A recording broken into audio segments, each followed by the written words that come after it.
There is a specific sound that a startup makes when it dies. It's not a bang. It's not an explosion.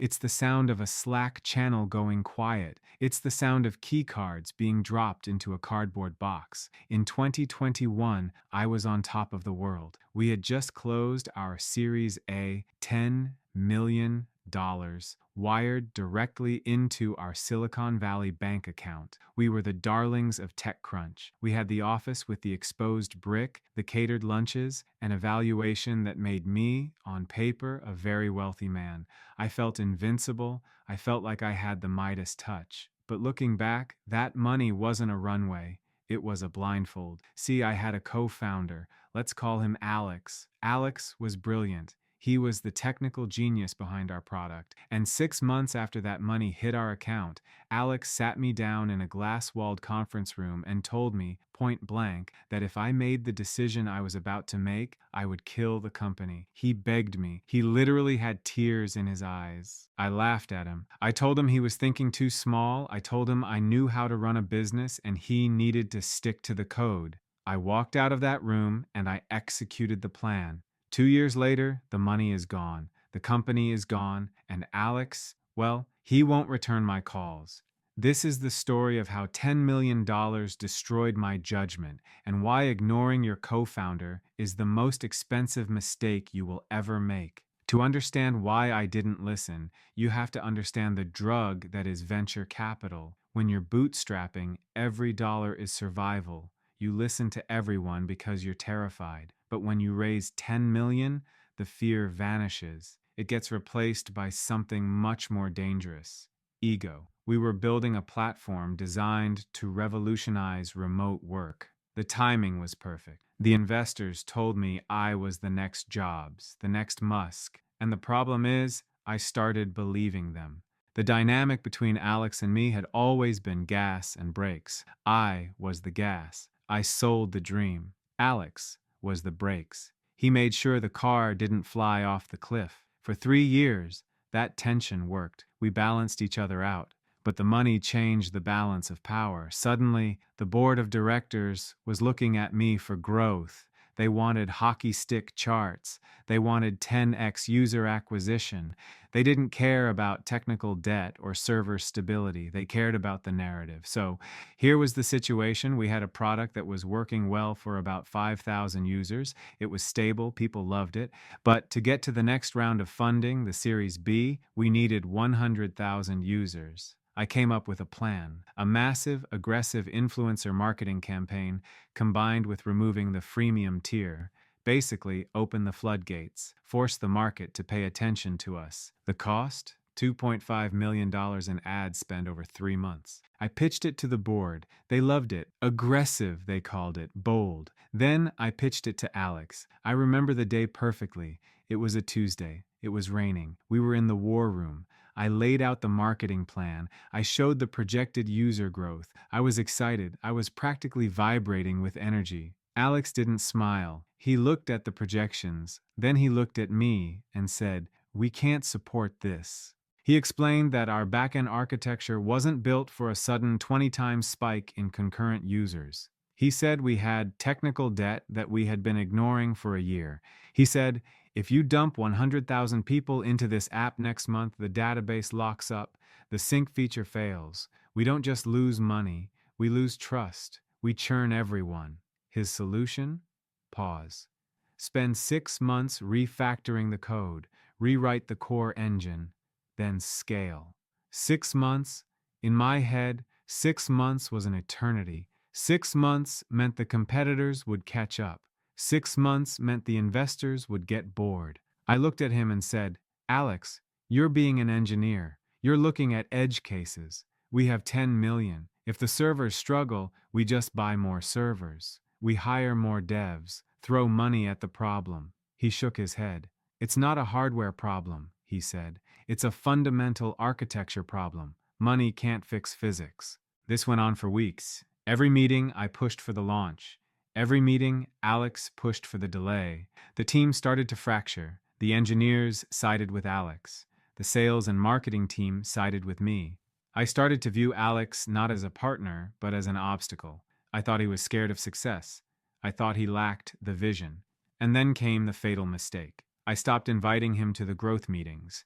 I convinced myself I was protecting the company from his pessimism. I approved the ad spend. I signed the contracts with the influencers. I set the launch date. I went to Alex's desk on a Friday afternoon and said, "The train is leaving the station. You can either be on board and patch the tracks as we go, or you can get out of the way. But we launch in 30 days. He looked at me with this mix of pity and anger. He said, "You're crashing the train." I didn't listen. Launch day, October 12th. We had primed the pump. We had top-tier tech YouTubers dropping reviews at 9 a.m. We had billboards in San Francisco, 9 a.m. hits. The videos go live. The traffic didn't just spike, it exploded. We hit our monthly goal in the first hour. I was popping champagne in the office. I remember looking across the room at the engineering pit. They weren't celebrating, they were typing furiously. 10 a.m., 20,000 concurrent users. 10:30 a.m., 40,000 concurrent users. We were viral. I felt like a god. I pulled out my phone to tweet about our success. And then the Slack notification started. First, it was users reporting slow load times. Then, sync failed. Then, data loss. And then, the screen went black. 502 bad gateway. The app was down. Not just slow, dead. I ran to Alex's desk. "What's happening? Fix it. Spin up more instances." He didn't even look up. He was pale. He said, "The database is deadlocked. The write volume was too high. It corrupted the main index. We have to restore from backup. It's going to take 12 hours. I yelled, "12 hours? We have 50,000 people trying to sign up right now." "I told you," he said. "I told you this would happen." The next 48 hours were a blur of hell. We got back online, but the data was messy. Users had lost work. The influencers we paid started deleting their videos because their comment sections were trashing them for promoting a broken product. The viral wave that was supposed to make us a unicorn turned into a tsunami of bad reputation.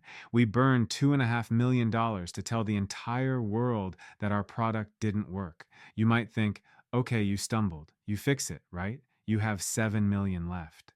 But startups run on momentum. When you lose momentum, you start bleeding. We spent the next 6 months doing exactly what Alex had wanted to do in the first place, fixing the architecture. But now, we were doing it while burning $400,000 a month on a bloated staff with zero new growth and a churn rate that was eating us alive. Investors stopped replying to emails. The morale in the office was toxic, and the relationship with Alex, it was dead. I tried to apologize, but it was too late. I had undermined his authority in front of his entire team.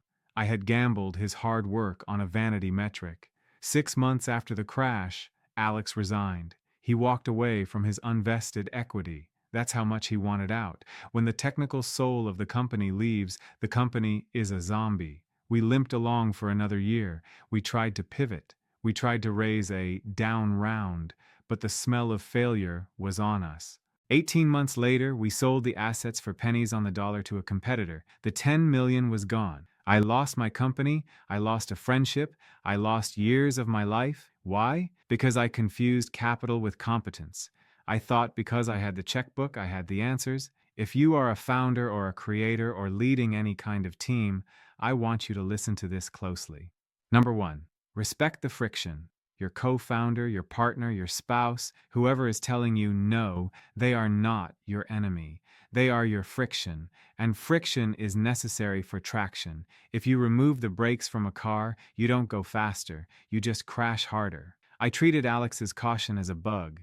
It was actually a feature. Number 2, money masks problems. If we had only $100,000, I would have been forced to listen to Alex because we couldn't afford the marketing campaign. The 10 million gave me the luxury of making a fatal error. Be terrified of having too much money before you have a solid product. Number 3, the visionary myth. We glorify the CEO who ignores everyone and follows their gut. We hear stories about Steve Jobs. But for every Steve Jobs, there are 1,000 idiots like me who drove their companies off a cliff because they refused to listen to the people who knew better.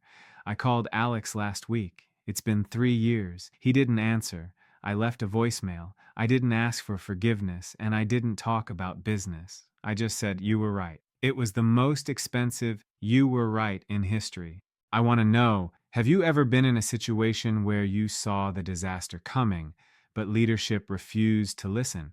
Or were you the leader who ignored the warning? Tell me your story in the comments. I read every single one. And if you want to understand the technical side of exactly why our database failed and how to avoid it in your startup, I wrote a deep dive newsletter about it. Link is in the description. Don't make my mistake. Listen to your breaks.